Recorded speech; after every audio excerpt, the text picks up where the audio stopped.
My name is Patrick, 29 years old at currently nag-work from home. And actually, bago pa nagka-pandemic, work from home na talaga ang ginagawa ko. Nagtatrabaho ako sa isang travel and ticket agency and so many things happened that led me to working from home. At mamaya nila malalaman kung ano-ano ang mga iyon. Only child ako ng parents ko. Sa Manila ako pinanganak at lumaki. Tinry nila akong sundan pero nahirapan na sila. Nasisiman ng tatay ko noon at sabihin na nating medyo workaholic kaya napakadalang makasama ang mama ko. Hanggang sa tinigil na ni Papa ang pagbabad ko pero kinailangan naman niyang umuwi sa probinsya niya sa Negros para asikasuhin ang kapirasong lupain na namanan niya sa magulang niya at para na rin tulungan yung mga pinsan niyang naiwan doon. May maliit na farm at taniman kasi ang lola at lola ko kaya nanghihinayang si Papa na pabayaan at ibenta dahil pinaghirapan yun ng mga magulang niya. At doon na rin kasi nakatira yung mga pinsan niya. Kaya ayun, lalo tuloy ako hindi na nasundan pa. At tandang-tanda ko pa noon, mga bandang 9 or 10 years old ako kung gaano ka-stress si Mama. Dahil for some reason, ayaw umuwi ni Papa sa amin sa Maynila. Ang kwento sa akin ni Mama noon, pangarap daw ni Papa na panakihin ang sakop na lupa at tanaman ito ng mga sugarcane. Sobrang mabenta daw kasi ang ganoong taniman.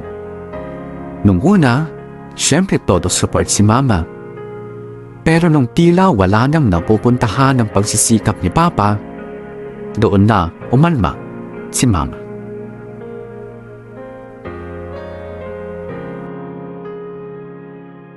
Patrick, tara. Doon tayo sa court.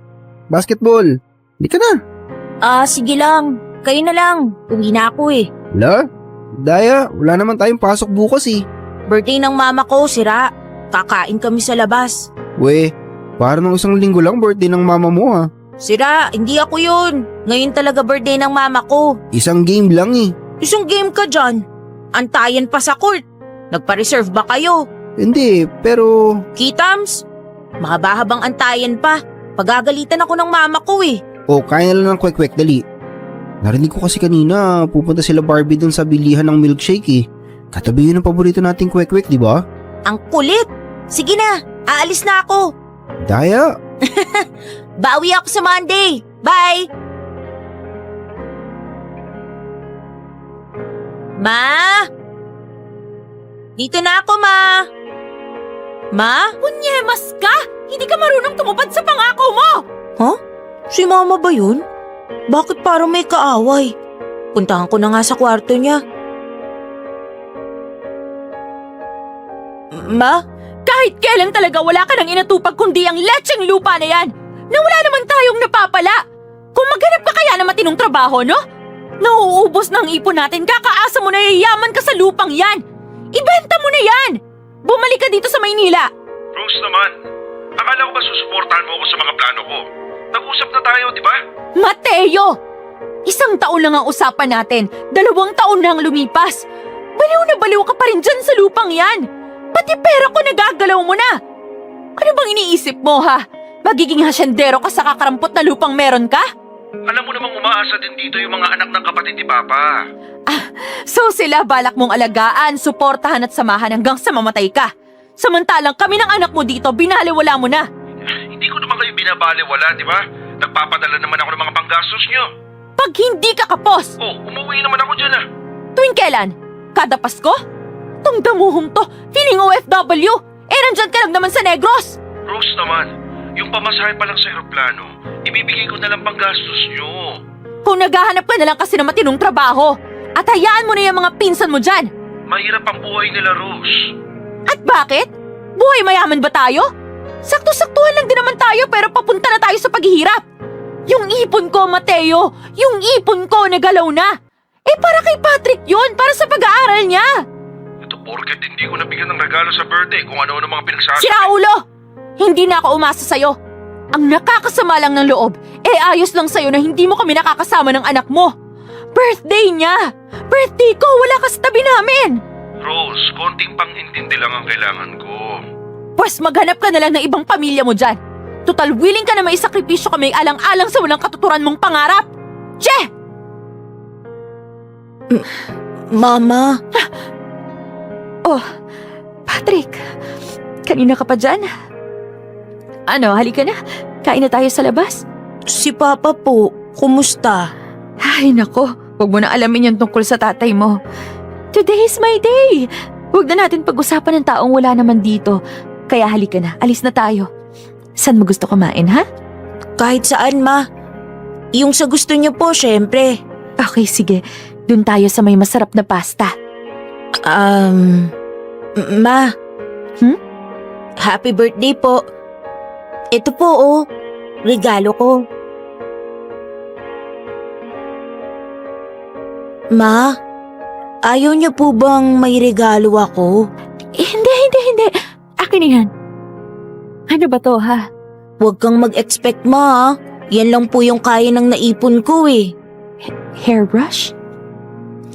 Yan po yung palagi niyong tinitingnan na hairbrush sa mall, di ba po? Kaso, sabi niyo mahal masyado. Kaya, yan po yung naisip kong bilhin. Mali po ba? Ayaw niyo po ba? Ano ka ba, Patrick? Siyempre gusto ko to. Gustong gusto. Nagulat lang ako kasi hindi ko ina-expect na reregaluhan mo ang mama mo. Hindi ka tulad nung... Basta, nagulat lang ako. Pero syempre masaya ako. I appreciate this, sobra. Happy birthday, Ma! Thank you, Patrick. Thank you, anak.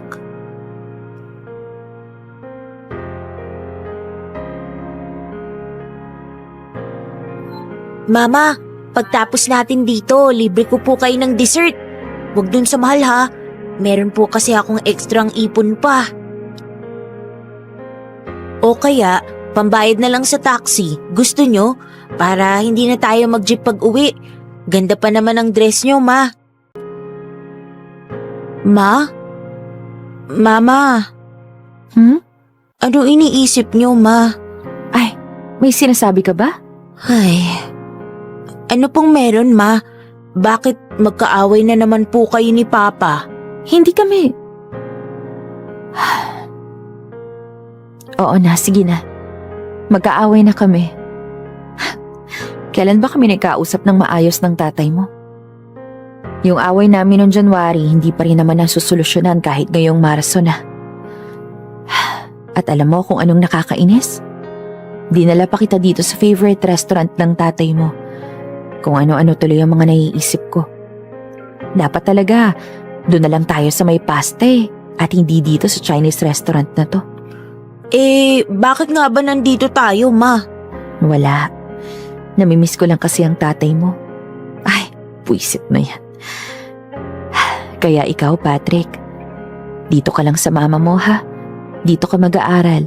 Dito ka magtatapos at maghahanap ng trabaho. Huwag mo akong iiwan. Huwag mong gayahin ang papa mo na nakipagsapalaran sa walang katuturan. Huwag kang hahabol ng pangarap na walang kasiguruhan. In short, huwag kang gagaya sa tatay mo, okay? Paglaki mo, alagaan mo lang ako. Bantayan. Nagkakaintindihan ba tayo? Yes po, Ma. O sige na, tapusin mo na yung pagkain mo. Tapos dessert tayo, Ma. Oh, syempre. Libre ko, Ma. Sige ba? Sabi mo yan, ha?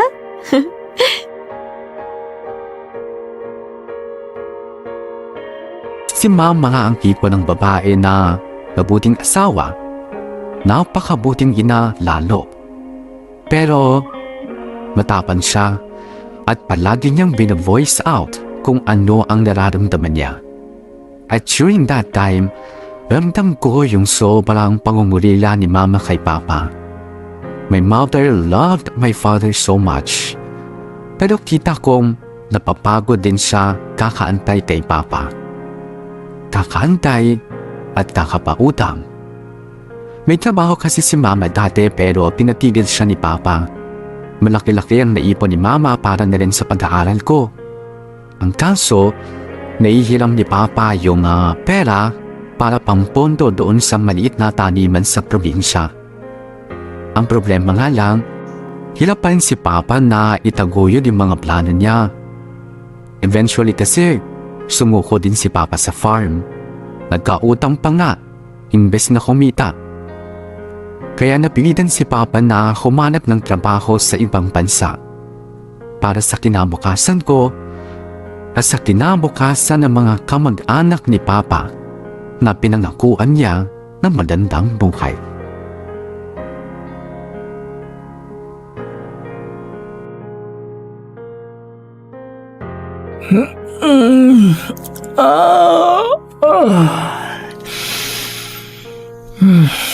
Gugutom na ako. Alas 8 na pala. Nakapagluto na kaya si Mama? Asan ba si Mama? Nasa sala. Ma, anong breakfast? Alam mo, pwede naman eh. I can prepare dinner for us. Ikaw lang naman to masyadong choosy. Sabihin mo lang if game ka. I'm more than willing. I'm ready. Ma, Uy, Patrick, gising ka na pala. Breakfast tayo? Hello? I have to go. Gising na si Patrick. Magbe-breakfast na kami. Tawag ka mamaya, okay? Sige. Sige, oo. Alright. Bye. sino yun, Ma? Wala. Friend ko. Nagpaplano kasi kami mag-get together. Ano nga palang gusto mong breakfast? Kanin o tinapay? May tasty pa ba tayo? Oo, meron. I-toast ko. Gusto mo? Hindi, Ma. Palaman na lang po. Okay, sige. Eto, cheese, oh. Eto, peanut butter. Mamili ka na lang. By the way, Nak, di ba nung isang araw nagpapaalam ka sa akin na makiki-overnight sa pinsan mo? Yes, Ma. Kailan yon? Kayo po kung kailan niyo po gusto. Mamayang gabi, gusto mo? Kasi Sunday bukas, hindi mo kailangan magmadali umalis.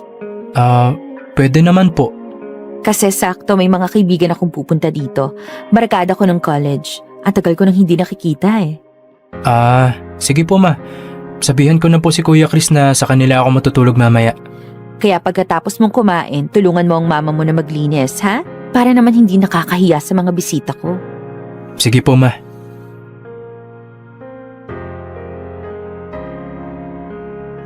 Pwede na kaya tong mga dala ko?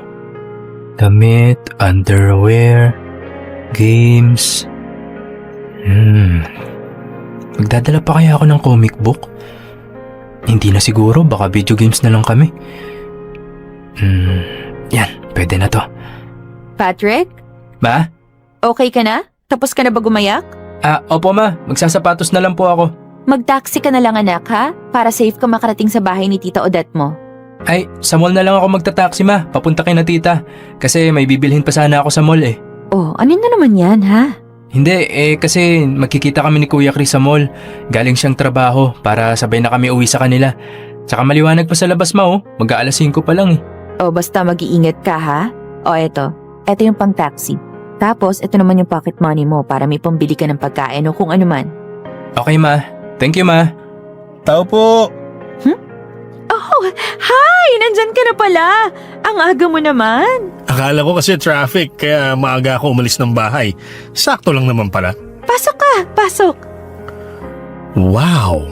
You have a beautiful home. Maliit lang pero cozy, di ba? Siyempre, tinulungan ako ng anak ko na maglinis. Patrick, this is Tito Ben, ang pinakamatalino sa amin ng college kami. Di naman. Masipag pero hindi kasing smart mo na effortless. Hi Patrick. Hello po. Oh, upo ka lang dyan. Oh, aalis ba si Patrick? Aalis o kadarating lang? Aalis, mag-overnight siya sa kapatid ko. I see. Sakto naman na get together natin. Baka hindi siya makatulog mamaya sa sobrang ingay natin. Sa bagay. O ano, nak? Alis ka na ba? O gusto mo bang makipagkwentuhan sa Tito Ben mo? Sige, Ma. Alis na po ako. Ben, sandali lang ha. Hatid ko lang sa labas si Patrick. Sige. Samahan ko na rin kayo. Okay.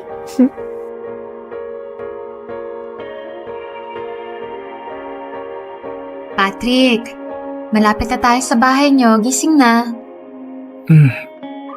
Ay, opo tita. Gising naman na po ako. Ikaw naman kasi. Bakit ka ba nagmamadaling umuwi? Linggo naman ngayon. Tapos puyat pa kayo ng mga pinsan mo. Baka po magalit si mama kapag hindi niya ako kasama magsimba eh. O kamusta mo na lang ako kay Rose ha? Hindi na ako pwedeng bumaba at kailangan kong mag-grocery ka agad. Wala pang tanghalian yung mga bakulaw sa bahay. Sige po tita. O eto na tayo. Thank you po tita. Welcome. Regards mo ako sa mama mo ha? Tawagan niya ka mo ako mamaya.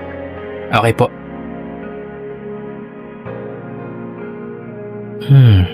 Bukas yung pinto? Baka naglilinis si mama. Ma?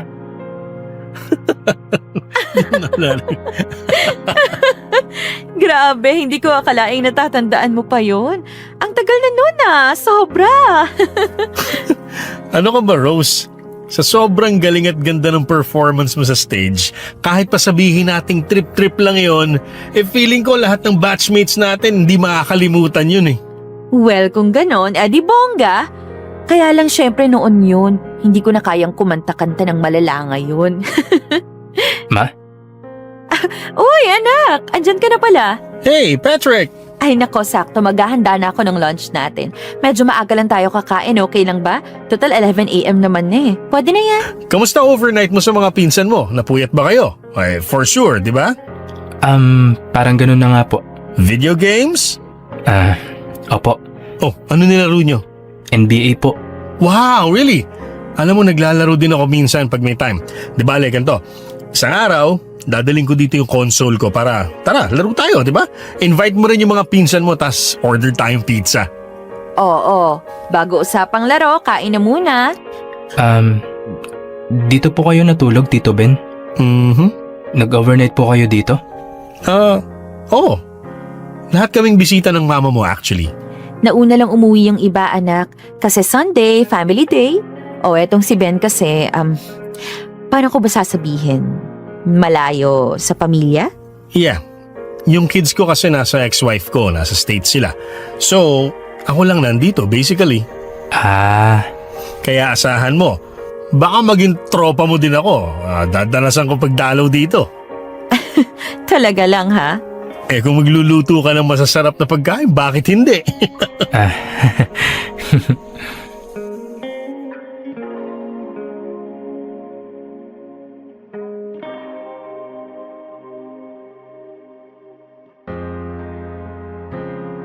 I think I was around 12 or 13 years old when I first met Mama's special friend. Madalas dumalaw si Tito Ben sa bahay, pero never po silang nakita ng gumawa ng kahit anong higit pa sa pagkakape at pagkukentuhan. Katunayan, sinasama pa nila ako sa kwentuhan nila. They were close, pero not too close. Pero kahit ganoon, I knew there was something special between them. Special pero walang mali siya. At never akong nagtanong kay Mama kasi during that time bata pa ako eh. Safe to say na wala pa akong mawang sa various types of relationships. In other words, wala akong naramdamang rason to question their friendship. Isa pa, I saw na magandang epekto ng presence ni Tito Ben kay Mama. Mas na din masayahin si Mama. Literal na umaliwalas sa mukha. At mas maayos na niyang nakakausap si Papa sa phone. Hindi katulad dati palaging stress at nag-aaway sila Mama at Papa over the phone. Pero ever since Tito Ben, nagagawa na rin magtawanan nila Mama at Papa sa telepono. Kaya niisip ko, maybe my mother just needed a friend. A friend na nandyan physically, a friend na consistent, and a friend who is always ready to be there lalo na sa mga panahong kailangan ni Mama ng masasandalan.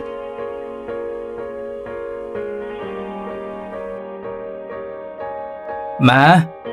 Dito na ako, Ma. Hey, Patrick. Uy, Tito Ben, nandito po pala kayo. Laro po tayo. Gusto ko sana kaso I don't think it's the right time to have fun. Po? Bakit po? Yung mama mo kasi hindi maganda ang pakiramdam. May sakit po si mama? Hindi. Okay naman siya. I mean, no, she's not okay. Pero she will be. Nasa kwarto siya nagpapahinga. Bale, dito muna ako. Ako muna mag-aasikaso sa'yo kung may mga kailangan ka. Ano pong sakit ni mama? Siguro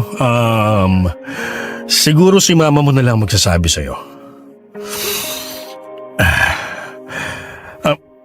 Ano palang gusto mong dinner? Kahit ano po. Sige, hindi kasi ako magaling magluto. Okay lang ba sa'yo kung pa-deliver na lang tayo? Sige po, okay lang. Sige. Tatawag na lang ako sa isang restaurant. Tito, pwede ko pupuntahan si mama sa kwarto? Yeah, sure. Pero, huwag mo munang kulitan ha. Kamustahin mo lang. Kapag nagkwento, makinig ka lang. Pero, pag pagod ang mama mo at gusto magpahinga, hayaan mo siya ha. Sasabihin din naman ang mama mo sa'yo. Okay po. Sige, pasok ka na sa kwarto niya. Order na lang ako ng dinner natin.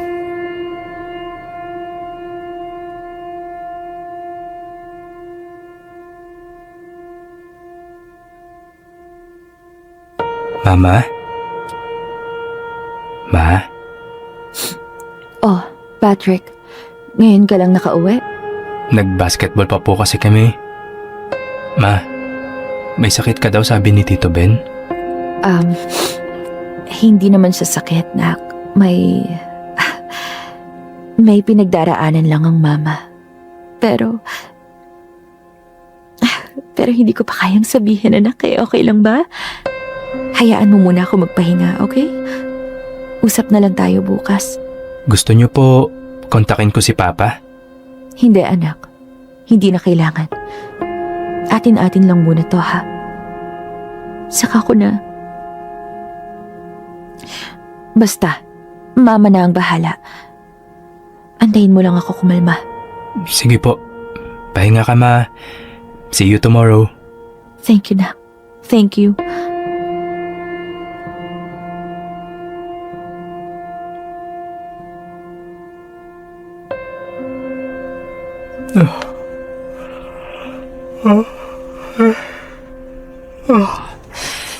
Gugutom na ako. Sana may tinapay pa. Hey, Patrick. Good morning. Pasensya ha.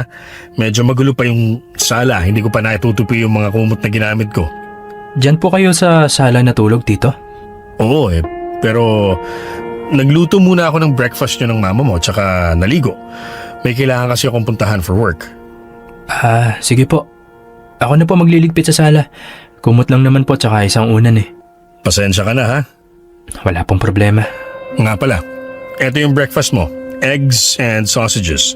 Tapos itong sopas, in-order ko lang to last night. Madami-dami pa naman. Initin mo na lang para yan sa mama mo ha.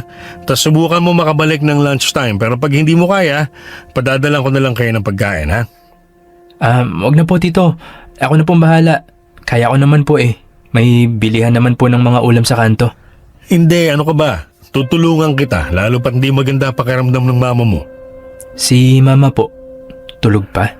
Gising na, nandiyan sa kwarto niya. Patrick, eto pala eto yung mga gamot ng mama mo. Itong maliit na tablet, every 6 hours ha.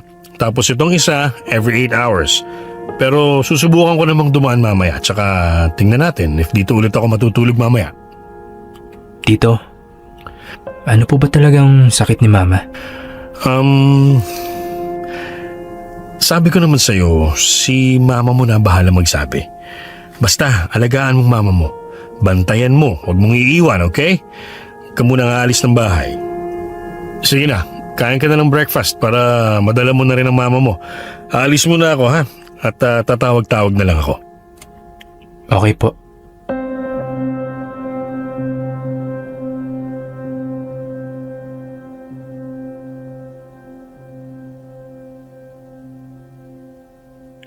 Ma, kain ka na ng sopas oh.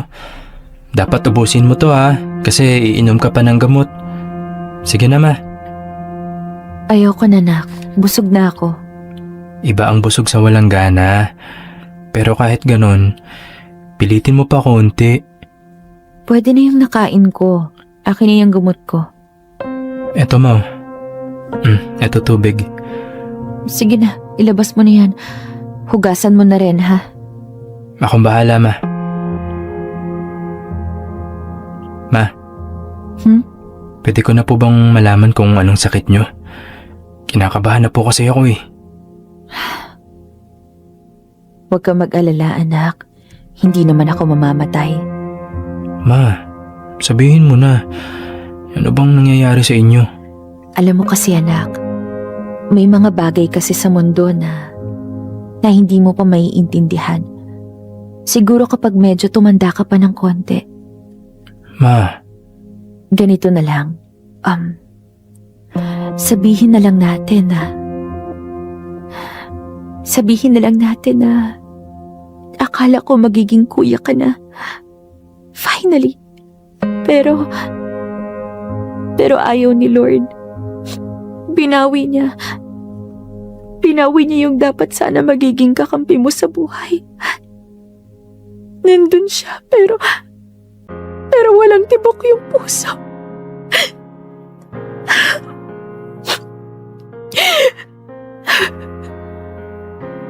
Basta anak, atin-atin lang muna ha. Basta wag mong iiwan ang mama. Kailangan kita ngayon. Kailangan kita. Kasi ikaw lang yung nag-iisang baby ko. Ikaw na lang.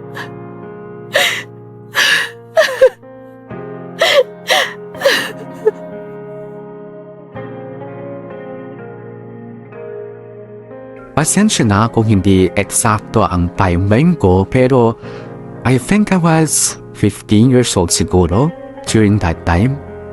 At sa totoo lang, hindi ko talaga naiintindihan kung ano ang nangyayari kay mama noon. Sa isip-isip ko lang may sakit si mama. Sobra akong nag-alala sa kanya pero mas inisip ko kung papaano ko siya maalalayan sa mga pangailangan niya. Kaya hindi ko na inintindi yung explanation niya tungkol sa kanyang kalagayan. It took me some time bago ko na-realize o na-gets na my mother was pregnant and she lost the baby. Nasa ibang bansa ang tatay ko during that time at 1 taon na simula nung huling nakauwi ng Pinas. Alam niya na siguro kung anong ibig sabihin nun. My mother was so heartbroken kasi alam kong gustong-gusto niyang magkaroon ako ng kapatid. Hindi lang talaga priority ni Papa na palakihin pa ang pamilya niya. Gets kong mas priority ni Papa ang trabaho niya pero hindi ako nagreklamo. Gets kong niloko ni Papa si Mama pero hindi ako nagalit. Again, wala akong ginawa. Hindi ko kinwestiyon si Mama, hindi ako nagsumbong kay Papa. I was just a teenager, observing and letting the adults live their lives, letting them deal with their problems. Lumipas ang panahon, Tita Beb eventually stopped salit sa bahay. Asin mula sa madalang hanggang sa hindi ko na lang nakikita ng matagal na panahon. Sinasabi ng ni Mama na busy sa trabaho, nagpapanyan, pero somehow, I get it. Something was going on pero hindi na ako nagtanong. May part kasi sa akin ang ayaw maghimasok sa buhay ng sarili kong mga magulang. Napikalos wala akong pafe kasi curious and concerned ako sa kanila. Pero nasa ugali ko lang talaga siguro. Yung tipong aantayin ko na lang kung may sasabihin. Pero kung wala, di wala. Ibig sabihin lang doon, ayaw nilang malaman ko. Hanggang sa Dad eventually went home dito sa Pinas. And it was a very happy reunion at first. Pero syempre, kapag meron kang taong matagal mong hindi nakita at nakasama sa bahay, hindi pa rin may iwasan ang konting banggaan.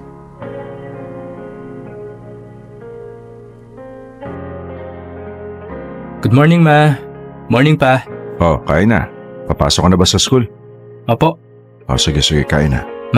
May palaman pa po ba? Oo, sa likod ng lagayan ng kutsara at tinidor. Okay po. O ano anak, yan lang ba ang kakainin mo? Bakit hindi ka kumain ng kanin? Oh, may sangag, itlog, tsaka corned beef. Hindi po. Thank you po. Okay na po ako sa tinapay. Pansin ko, puro tinapay ka lang sa umaga ha. Ano yan, paborito mo? Opo pa. Paborito, baka naman sinanay ka lang ng nanay mo. Ha? Kaya ang payat mo, Patrick Tignan mo nga sarili mo, anak ko. Nung kasama mo ako noon, ang lusog-lusog mo.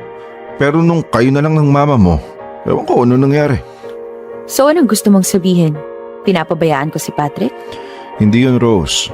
Sinanay mo kasi yung bata sa puro tinapay. Tinatamad ka siguro magluto sa umaga. O kaya tingnan mo, graduating ng college pero mukhang high school. Mateo, ano magagawa ko kung paborito ng anak mo magtinapay sa umaga? Nung kami na kasi ang natira, binigyan ko siya ng kalayaan pumili ng mga gusto niya. Bukod doon, active pa siya sa sports. Kaya wag mong isisi sa hindi pagkain ng kanin sa umaga ang itsura ng anak mo. Rose, Wag mong isisi sa akin kung hindi mo kabisado ang mga gusto ng sarili mong anak. okay, sige na, tama na. Nasa harap tayo ng pagkain. Huwag natin bastusin ang grasya ng Diyos. Ganito, magkakape na lang ako sa kwarto. Hindi na kasi maganda yung mood ko. Patrick, nak, huwag kang papalit sa school. Opo, ma. Excuse me.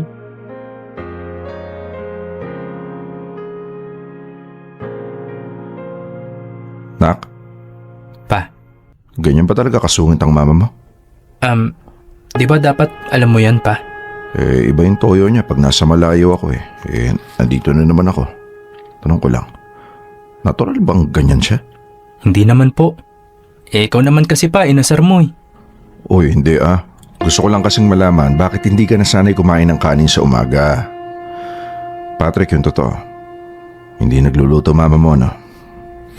Nagluluto pa. Ayoko lang talaga ng kanin sa umaga. Ayoko napapagod si mama. Sige po pa, una na po ako. Sige na, ingat.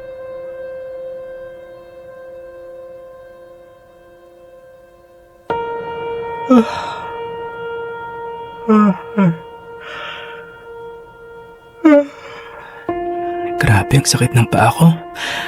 Mali ata ako ng bagsak kanina sa basketball Ay, sa wakas malapit na ako sa bahay. Bababad ko na lang siguro tong paa ko. Baka mamaga kinabukasan.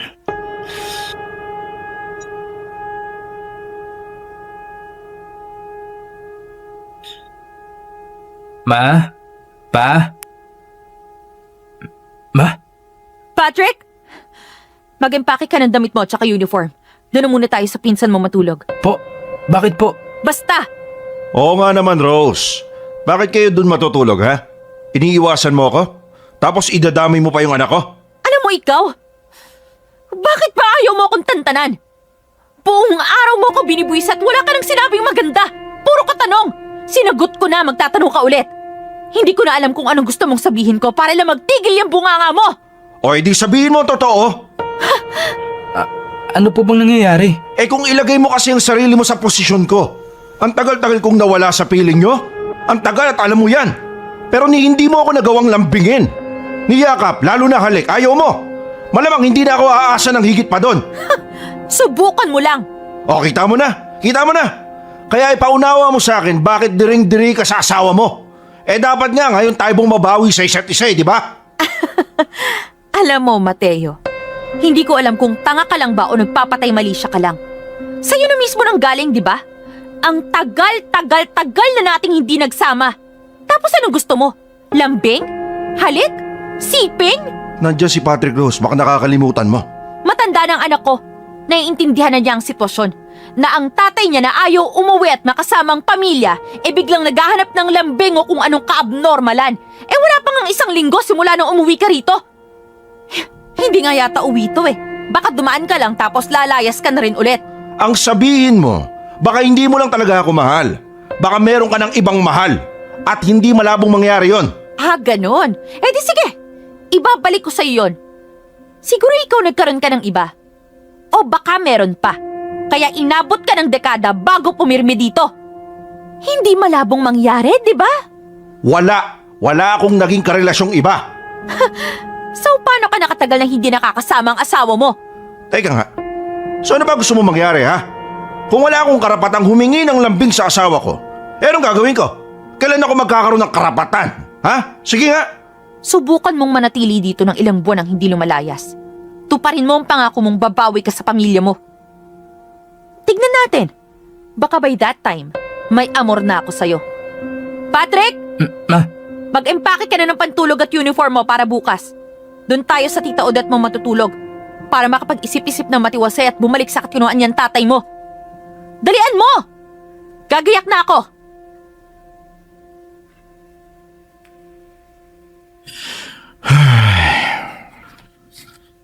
Patrick, po. pwede ba kita makausap? Siyempre po. Anak, may tatanong ako sa'yo. At gusto ko sagutin mo ako ng katotohanan. Tatay mo ako. Alam mo naman sigurong mahal na mahal ko kayo ng mama mo, hindi ba? Umalis ako, nagpunta sa malayo para makapaghanap buhay ng maayos, para mapag-aral kita, para may makain kayo at hindi mahirapan ng mama mo. Tama? Opo. Kaya naiintindihan mo naman siguro ang posisyon ko, hindi ba? Pa, ang totoo, naguguluhan po ako eh. Ano po bang nangyayari sa inyo ni Mama? Sige, ganito na lang anak. Gaya ng sinabi ng mama mo, matanda ka na. Kagraduate ka na nga ng college eh. Kaya alam kong madali sa yung intindihin kami ng mama mo. Kaya sana sagutin mo ang tanong ko. Ano po yun, Pa? Nagkaroon o meron bang ibang lalaki ang mama mo? Habang wala ako. Sagutin mo sana ng tapat, Patrick.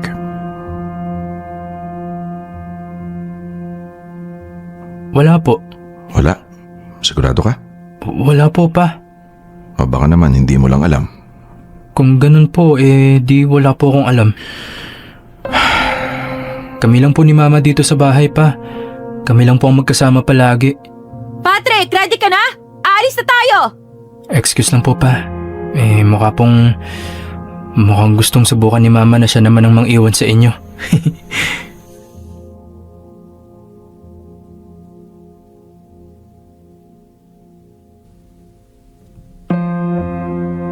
I protected my mother and her secrets. Why? I just thought that was the right thing to do during that time. I don't hate my mother. She was a very good mother. She took care of me. Never niya akong pinabayaan at ramdam kong mas mahal niya ako kaysa kay Papa at kay Tito Ben. But I didn't hate that she cheated on my father.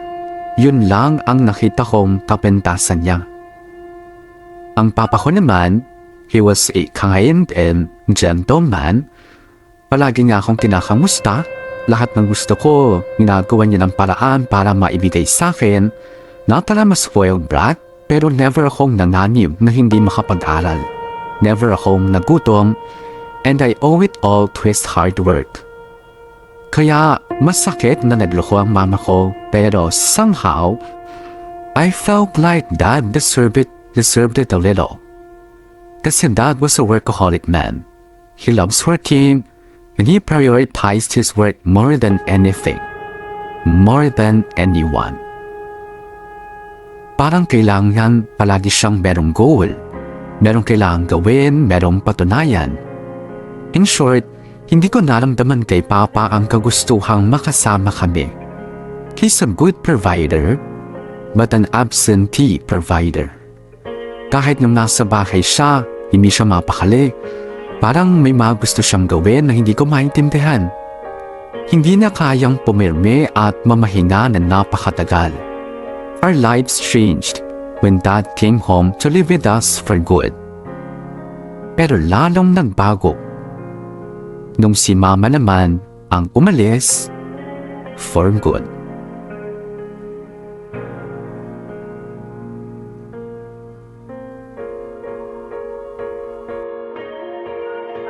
Patrick! Patrick! Patrick, nak! Tita Odette, Pasensya ka na ha. Ngayon lang kami nakarating. Ang papa mo, asan? hindi ko po alam eh. Hahanapin ko pa po. Huwag kang mag-alala na ha. Andito ako. Andito kami ng mga pinsan mo, ha? Si Rose. Si Rose, asan si Rose? Nasa loob pa po ng kwarto. May mga hospital staff po eh. Ayoko pong makita kung anong ginagawa nila. Ganito na ka. Hanapin mo ang papa mo. Ako nang bahala sa mga gagawin dito, ha? Hanapin mo ang papa mo. Samahan mo yung papa mo, ha? Sige po. Papasok na ako sa loob ng kwarto ng mama mo, ha? Sige po.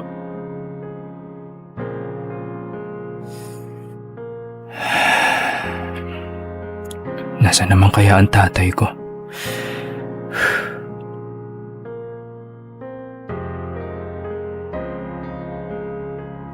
Pa, kanina pa kita hinahanap. Nandito ka lang pala sa chapel.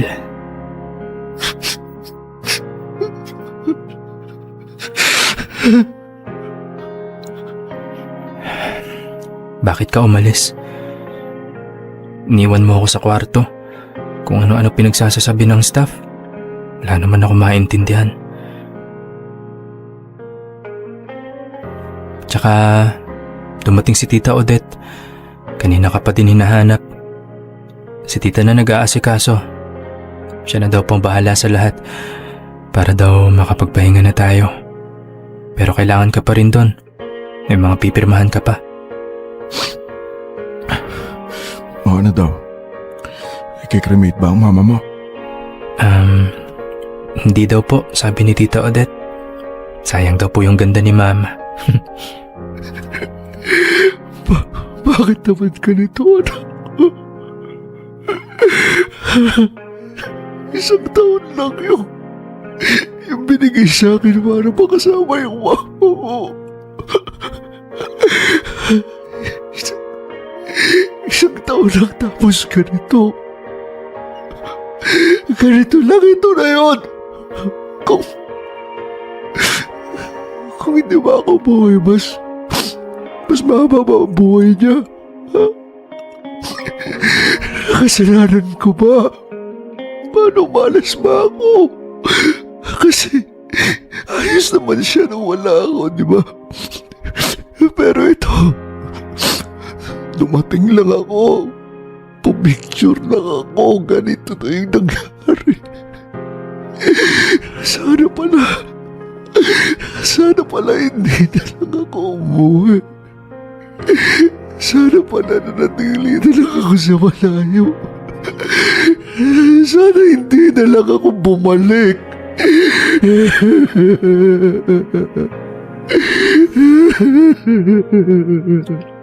Pa, nalabas na ako ng chapel. Sumunod ka kaagad ha. Kasi kailangan kang makausap ni Tita. May mga kailangan ka pa rin gawin.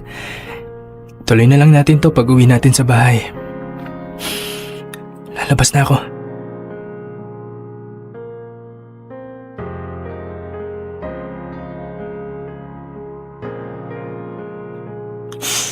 Yun talaga iniisip mo pa? Na mas mabuting di ka na lang umuwi? Imbis na na-realize mo na sana umuwi ka ng mas maaga para mas mahabang panahon mo pa nakasama si Mama. Dahil alam naman natin na umuwi ka man o hindi. Hanggang dito na lang talaga buhay ni Mama. Tapos ngayon sising-sisi ka pa? Sising-sisi pero parang ikaw pa yung naagrabyado. Feeling mo kung hindi ka umuwi, buhay pa si Mama? Pa, hindi ka ganun ka-espesyal para maapektuhan ng haba o ikli ng buhay ni Mama. Sana umuwi ka na lang sa amin. Sana hindi ka nagkakahaman sa pera. Sana pinaramdam mo kay Mama na sabik ka sa kanya. Na sabik ka sa pamilya mo. Patrick! Pa? Nasaan na ang Tita Odette mo? Ano ba yung mga kailangan kong pirmahan? Hindi ko sigurado anong tawag pa eh. puntahan na lang po natin. Tara po.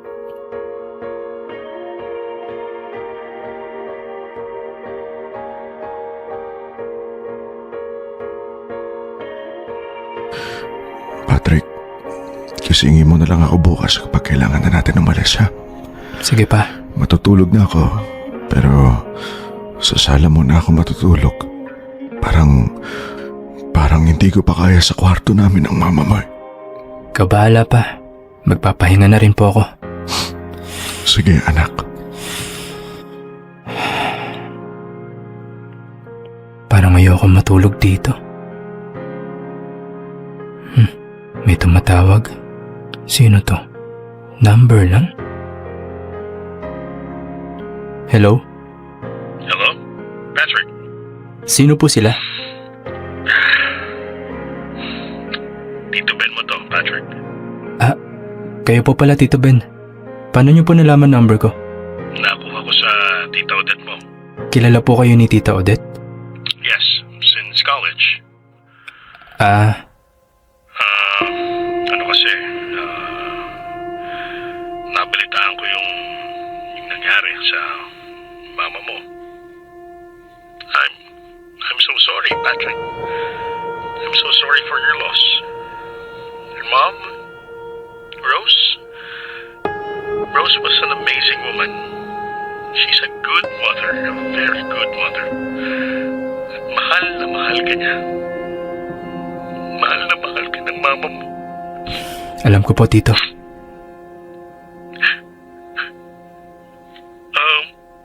This is my number.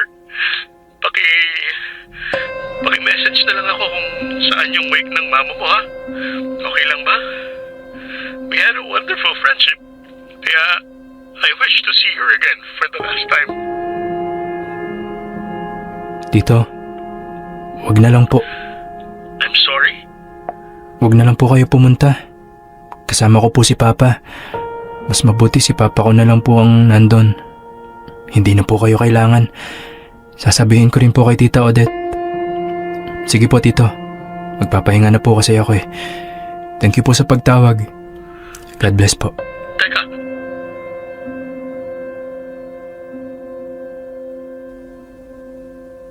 My mother died of cancer at napakabilis ng pangyayari. In a matter of a year after her diagnosis, sobrang nag-deteriorate ang health ni Mama. It was a very difficult time for our family. Lalo na nga lang, o tatlo na nga lang kami, nabawasan pa. Nung tumawag si Tito Ben regarding sa nangyari kay Mama, I ignored him. Hindi ko pinayagang maging parte siya ng huling pamamaalam namin kay Mama. At aaminin ko, it was my way para parusahan ng konti si Mama sa panloloko niya kay Papa. Hindi ko hinayaang magkita sila ng lover niya for the last time. Wala na siya, pero for me, that's your punishment for loving another man that's not my father. Lumipas ang panahon, umuwi si Papa sa Negros. Ako, nanatili sa Manila para magtrabaho at mamuhay na mag-isa. At least nagkaroon ng silbi yung hindi pagbebenta ni Papa ng lupa niya sa Negros. Kasi meron siyang nauwi ang bahay, meron siyang pwedeng pagkaabalahan, at may mga tao siyang pwedeng makasama. Nakakatawa kasi hindi pa rin nagbago si Papa. Ayaw pa rin niyang makasama ang sarili niyang pamilya, ang nag-iisa niyang anak. Pero hinayaan ko na lang siya sa yun ang gusto niya. Alangan namang hanggang sa kaduluduluhan pati ako magmakaawang pumirmi naman siya sa pamiko.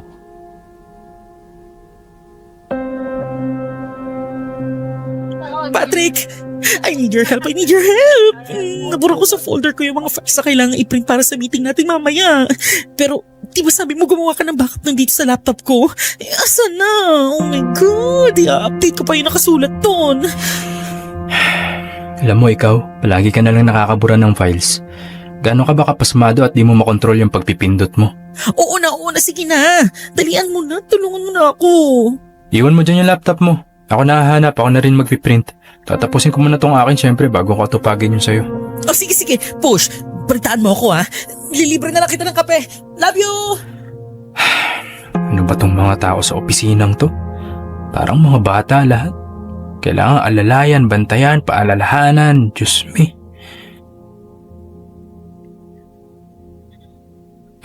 May tumatawag pala sa akin.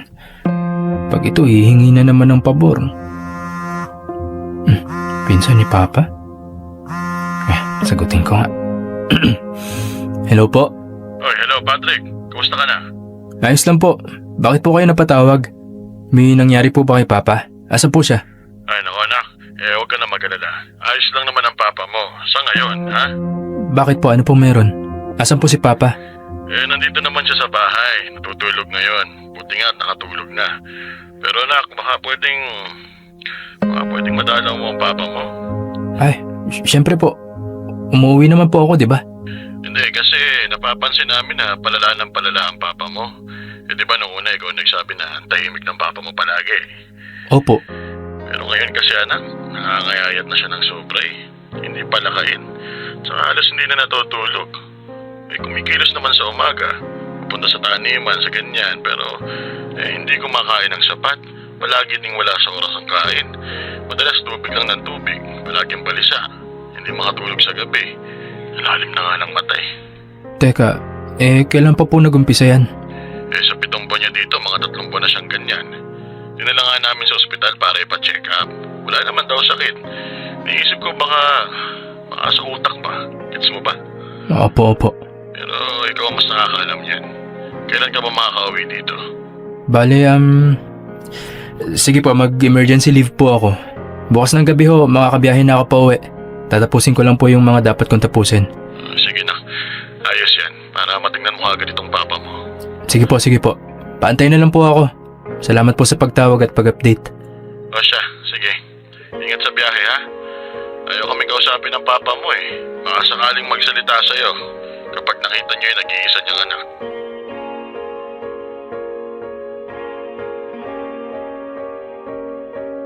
Oh, po.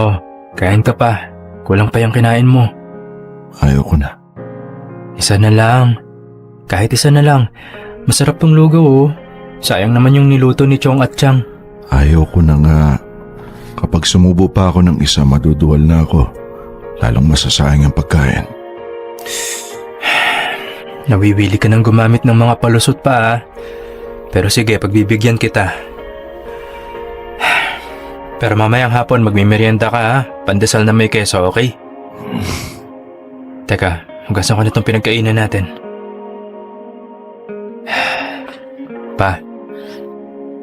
Pa, gusto mo bang sumama sa akin sa Maynila? Doon ka na sa akin tumira? Ayoko.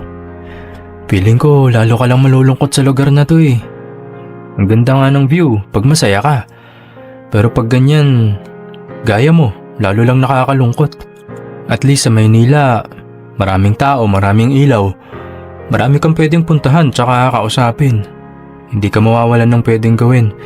Ang mawawala lang sa'yo ay yung time mo para magmukmuk. Ayoko nga. At saka isa pa, ang pinaka-importante sa lahat, kasama mo pa anak mo. Kasama mo ako. Merong mag-aalaga talaga sa'yo. Tsaka pa, hindi ka na bata. Baka hindi mo namamalayan. May sakit ka na or what? Maraming malapit na ospital sa apartment ko. May malapit na grocery, mall, mga restaurant. Tsaka malapit sa workplace ko pa. Kaya pwede tayo magsabay kumain anytime. Pwede kang magtrabaho doon kung gusto mo. Sabi ko nga sa'yo, marami kang pwedeng gawin. Kung gusto mo magnegosyo, pwede rin. Pag-iipunan ko. Ang importante magkasama tayo pa. Yun lang naman yun eh. Sa ayaw ko nga. Ayaw mo sa lugar o ayaw mo sa anak mo? Sus. Paano bang problema? Hindi mo rin maiintindihan. Hindi na ako bata pa. Matanda na ako. Lahat ng bagay maiintindihan ko. Basta sabihin mo lang ng maayos sa akin. Kaya pa, uulitin ko yung tanong, ano bang problema? Ano? Si Mama ba? Kasi nagkaganyan ka lang simula nung mawala si Mama eh. Nalulungkot ka pa rin? Sige, naiintindihan ko. Ganun din naman ako eh. Pero para pabayaan mo yung sarili mo ng ganyan, baka bukas makalawa. Susunod ka na kay Mama. Ay, di maigi. Maigi? Bakit? Feeling mo welcome ka ni Mama with open arms pag nagkita kayo? Matanda ka na nga. Ang bantot mo na magsalita eh. Ang akin lang pa, hindi masusolusyonan ng kung ano mang ginagawa mo yung problema mo. Kaya nga sinasabi ko sa'yo eh, sabihin mo sa akin, para akong tutulong sa'yo. Hindi makakatulong yung pati ikaw ay mawala na sa mundong to. Para ka namang walang paki sa akin eh. Well, baka nga wala kang paki sa akin. Gusto mo na namang umalis. What's new? Alam mo ikaw, ganyan ka magsalita kasi hindi mo nararamdaman yung nararamdaman ko. Which is? Nilala mo ng konsensya, Patrick. Yung inuusig ka ng mga pagkakasala mo, pagkukulang mo sa isang tao. Pero wala ka ng pagkakataon para makabawi. Hindi mo nagawang punan ng kulang. Hindi mo na ibigay yung nawawala. At higit sa lahat, hindi ka nakahingi ng tawad kasi wala na eh. Natapos na yung laban. Hindi pa nga ako nakakatira ng alas ko, talo na ako. At lahat yun, Patrick, lahat yun tumatakbo sa isip ko 24 oras. Gustuin ko mang matulog pero hindi ako pinapatulog ng imahe ng nanay mo. Wala akong makita kundi yung malungkot niyang mukha, yung galit sa mga mata niya. Wala akong nagawa para mapasaya yung mama mo. Sa buong pagsasama namin, puro sama ng loob yung binigay ko. Hindi ko na kaya, Patrick. Hindi ko na kaya. Kaya sinasabi ko sa mama mo, tama na. Kunin na lang din niya ako. Ano pang silbi ng buhay ako kung patay na yung mama mo?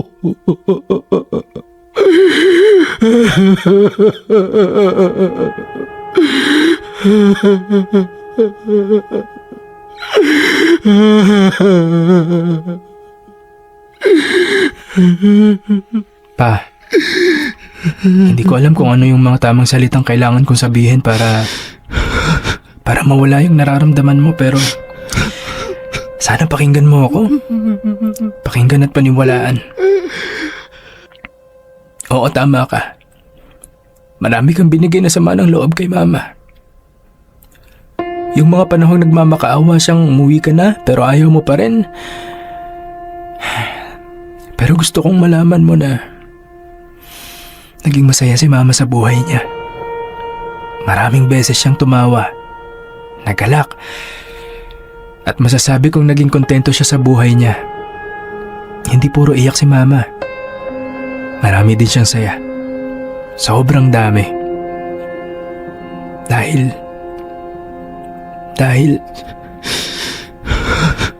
Dahil kasama niya ako.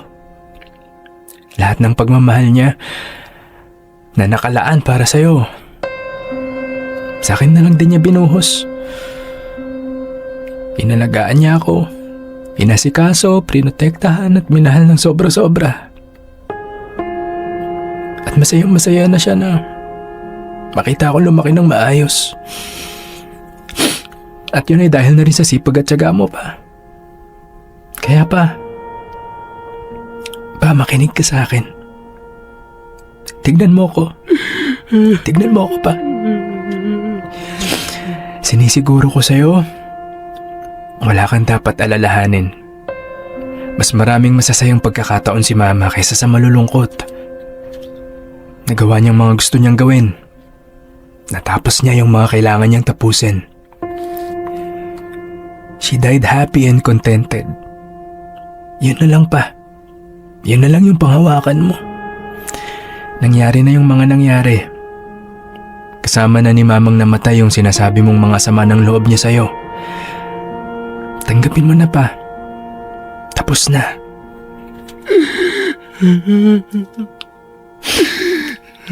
Ang hiling ko na lang sa'yo pa. Doon ka sa buhay bumawi. Hindi sa patay. Sa akin ka bumawi pa. Kasi hindi ka lang kay mama nagkulang. Sa akin din. Kaya ito na yung pangalawa mong pagkakataon. Hindi mo man ako nakita lumaki. At least, baka pwede mo pa akong gabayan hanggang sa pagtanda ako. Hanggang sa kung kailan ang kaya mo.